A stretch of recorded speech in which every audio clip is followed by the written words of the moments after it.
Hey guys, what's going on? It's Lefty from 643 Productions back again with another video commentary. A more serious note this time around involving some more YouTube drama that has engulfed the YouTube and Twitter community surrounding and involving iFlyILLINI. I had nothing to do with this at its beginning up until this point. I had no part in bringing about the drama. And, for those people that are already this far into the video thinking, oh, you're just going to use this as an excuse to pile onto iFly and to hate on the guy more, et cetera, et cetera. Look, if you're one of those pants-on-head retarded window-licking iFly fanboys that comes here just to hate on the videos and leave vitriolic, hateful comments because you aren't smart enough to understand the point of my video, that's fine. Just understand that by doing so, you don't know how YouTube works, and I win.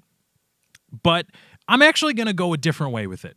And we'll start at the beginning of this YouTube drama and explain it a little bit, and then hopefully use it as a jumping off point to explain more so a point I want to make, a more serious point that I want to make. For those of you that don't know, yesterday evidence surfaced that iFlyILLINI, it has not been independently corroborated. It has not been confirmed by outside sources so far as I know. The only evidence we have is these two different kinds of evidence, the video and the still shots born from the video. So it has not been independently confirmed, but as more and more people dissect the evidence, it's really starting to look like iFlyILLINI got busted as a personality on a chat roulette / Omegle type of amateur porn site where amateurs put on their own show. They say, hey, how you doing? Here's a little and go on about your way.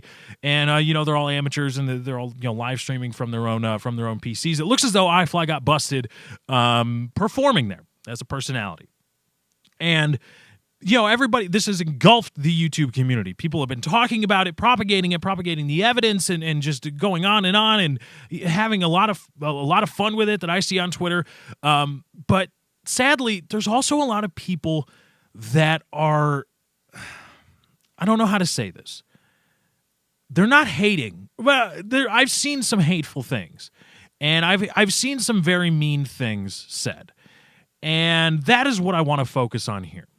Because I've seen both ends of the spectrum. I've seen the people saying, oh, ha, ha, ha, it's just fun and games. And then I've also seen the people saying some pretty hateful, mean things to iFly.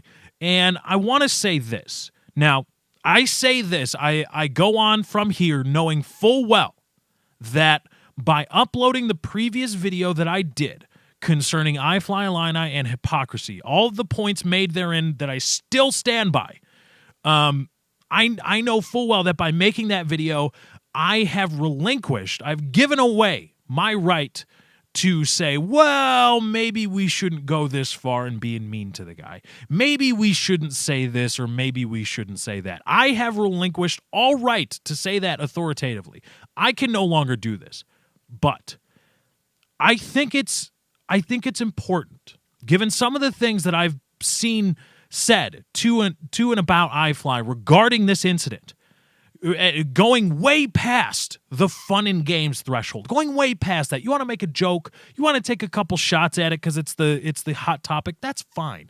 But some of the just mean the hateful things that I've seen said to iFly specifically regarding this incident. I mean, if you have TweetDeck, just open up a new column on TweetDeck and search at iFlyILLINI and just look at the mentions the guy gets now.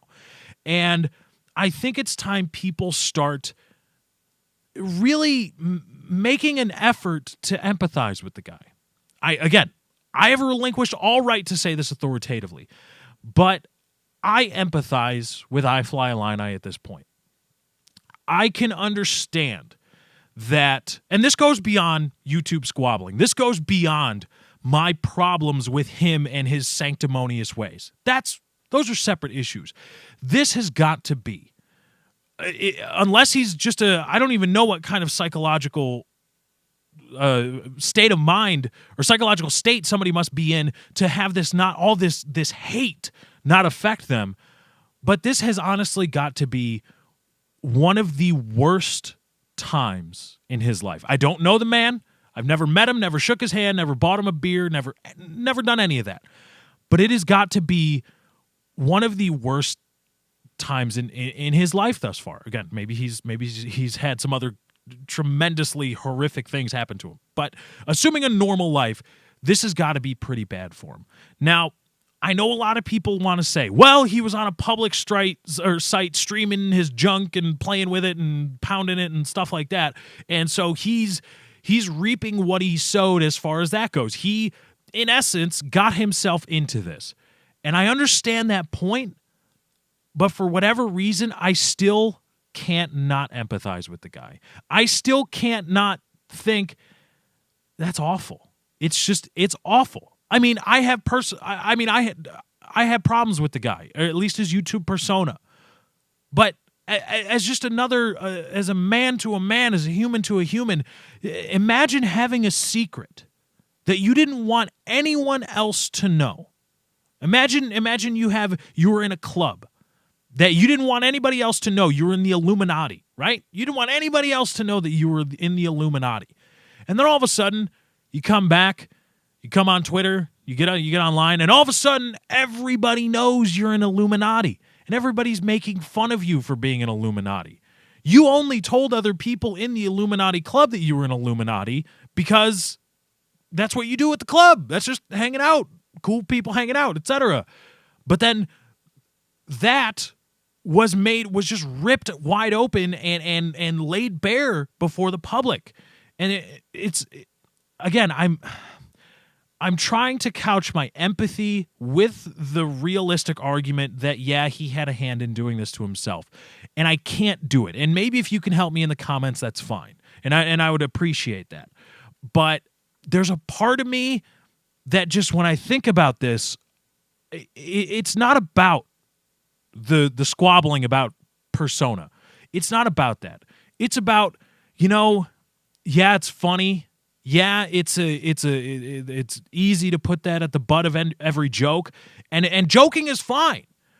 But I think some people need to rein it in as far as being seriously just mean and hateful and saying awful, awful things in a time of the man's life that is probably, if not primarily, one of the worst times he's ever experienced, one of the most agonizing times that he's ever experienced. So maybe some people need to experience empathy. Maybe they need to, maybe not sympathize, but just say, well, yeah, that kind of sucks. Yeah, maybe all that joking, or maybe all those hateful things don't need to be said.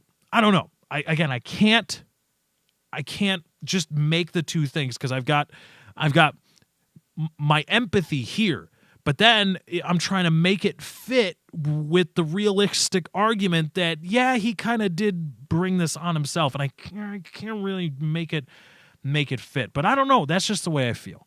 I think, yes, I do have problems. I have had problems with the guy, but in my mind, this goes beyond that. And I think a lot of people need to be mindful of the fact that this is probably a really, really, really bad time in his life as a human being. And imagine having a secret that you didn't want anybody else to know, and all of a sudden, everybody knew it. Everybody was making fun of you for it, and people were trying to say some really mean and hurtful and hateful things specifically to you about that secret that you didn't want anybody else to know.